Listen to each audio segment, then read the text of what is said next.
là où par exemple on a la possibilité d'avoir des restants d'embout. Par exemple ici on n'a pas besoin de venir compléter, etc. L'appareil, on peut lui dire de venir prendre à une position bien spécifique. Donc s'il y a des restes, pas besoin de se fatiguer, de ranger, malgré que c'est possible aussi de le faire. Ok. Maintenant si on dépose, l'autre étape c'est de venir déposer notre plan de DNA. Maintenant si vous voyez ici, il y a une différence entre ces plaques là. Ces deux plaques là, il y a une différence. Parfois aussi les gens se trompent.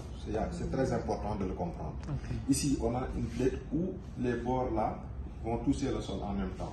Or que là, les pics sortent à l'extérieur. Donc la grande différence c'est quoi? Ça c'est moins stable. Ça c'est moins stable. Alors que ça va être stable. Ok. Maintenant c'est ces plaques là qu'on va utiliser. On en avait un dos jaune. C'est quasiment fini. Maintenant celui-là, il peut le remplacer. Ok. Donc quand par exemple les gens vont extraire, ils doivent alicoter. Soit ils vont alicoter dans les deep wells. On peut utiliser les deep wells. Parce que les deep wells également c'est la même chose. C'est-à-dire ça va être équilibré si c'est posé. Donc c'est pourquoi on choisit ça toujours pour le DNA, pour le master mix. Pour éviter que l'appareil bouge. Parce que si ça bouge, ça va dégrader les pipettes. Ok. Donc première étape également, on prend le A supérieur. On va le poser comme ça. Ok. Donc ici, c'est pour le master mix.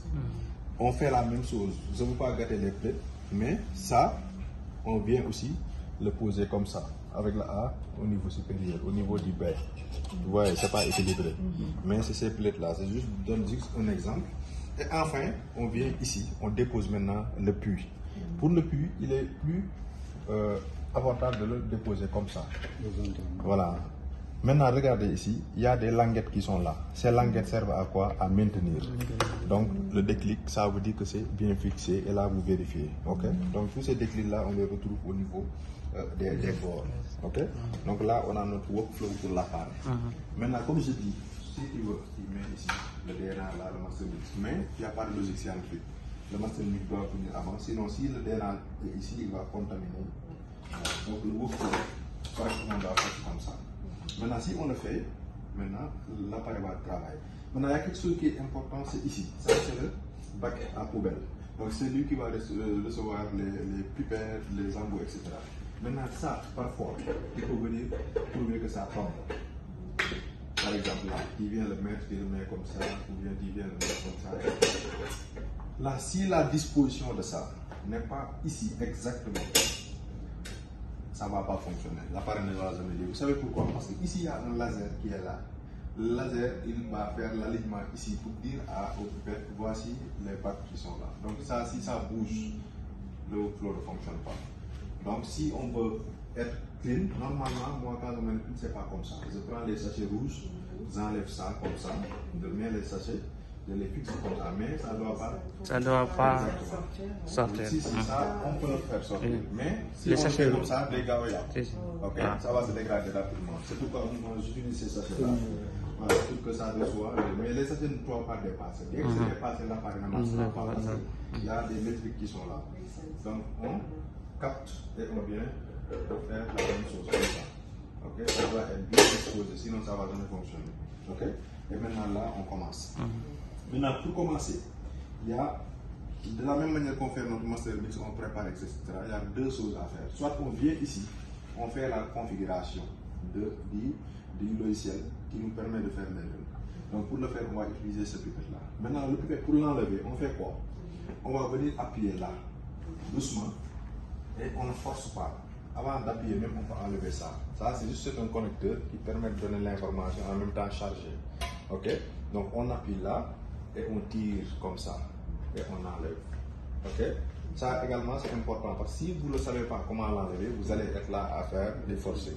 Donc on appuie là, deuxième main, on va soulever, pousser comme ça et soulever. Même par exemple là, on ne doit pas faire ça par exemple.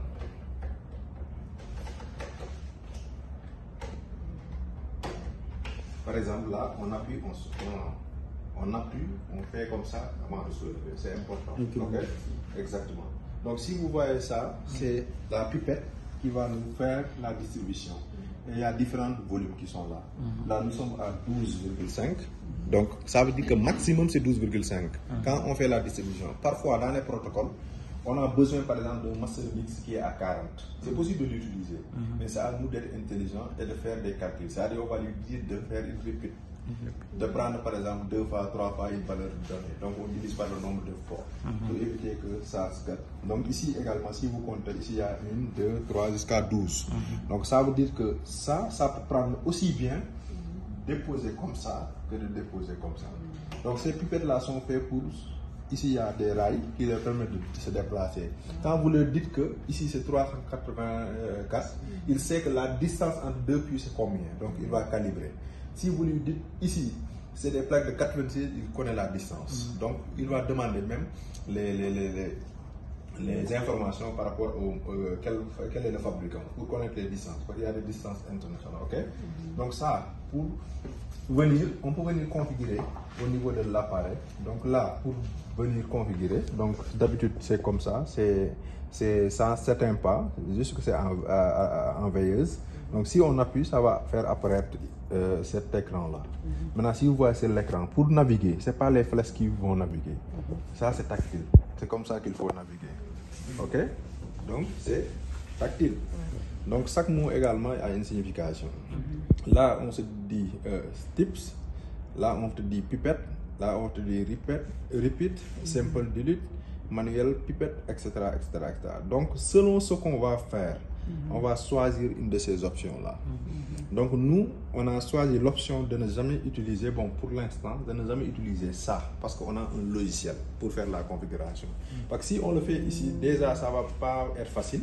Deuxièmement également, le long terme on va gâter la pipette, parce que ça qu'on va venir configurer, or qu'on peut le faire sur l'ordinateur. Donc là je vais même pas vous montrer comment on le fait, mais ce qui est important ici c'est de connaître cette option là. Donc dès que la veilleuse elle est ouverte, on est sur Assist Plus.